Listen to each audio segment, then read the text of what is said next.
just coming up with Organized Konfusion. I mean, started out in Queens, straight out of high school, you know, and was trying to be innovators.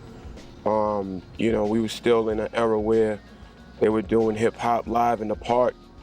And, you know, for me, that was my first influence.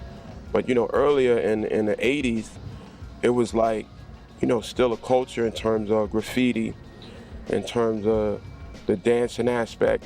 You know, it was all part of a culture. So we embraced the whole thing, and when we got into the record making aspect, we always said, like, what can we do to, like, implement something that artists are not really doing to make it kind of our own niche. So, you know, we were artists, we went to art school, we were heavy into comic books and whatever. So we just tried to implement a very cinematic style of rhyming. I mean, Desire is like full circle in terms of, you know, full visual expression, but mainly, you know, the new Desire record is titled Desire because it's what I had to have to go through some turbulent times with label politics in terms of my label situation, and it also correlates to a lot of struggle that people are going through in their lives right now. So, you know, that push and that integrity that you need to have to try and put out music with content on a major label right now in hip hop, you know, that was my desire to get that done over the last couple of years. Basically, it was a lot of label politics in terms of the label switching hands and distribution, you know, going from one distribution deal to the next distribution deal and getting caught up in that whole politics of that whole thing.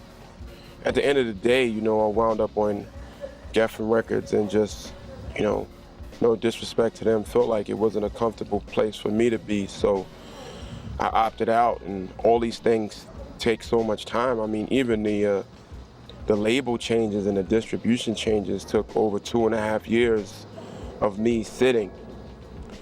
But, you know, I didn't just sit, I toured. Luckily, the brand of hip hop that I do, it still retains a pretty decent fan base.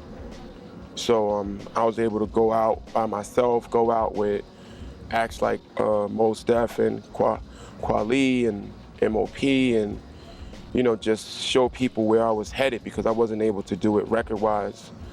And the fans were really receptive to some of the music that I was about to put on the Desire record, which made me feel good. When I came back off tour, I was just blessed to have, you know, like 4 major record deals. I finally got out of my contract situation. I was a free agent, and I was feeling like not even signing to a major situation, but I needed, you know, as many people, or I wanted to garner as many listeners as possible to hear this record because it's a lot of inspirational songs on the album, like Desire, Push, Hold On, Welcome to the Terror Dome remix and all that. So it was a beautiful thing. I landed on SRC, and I so believe it was the right choice. Definitely, advice I have for upcoming artists is, you know, just stay true to the craft, study like the masters, find your own passion, but most important is just watch the game. You know, watch what's going on in the game, watch the trends, and basically, you know, put your own twist on it. And especially in hip hop, it's almost like, you know, thinking ahead of the game, you know, and almost like going in the opposite direction, especially right now.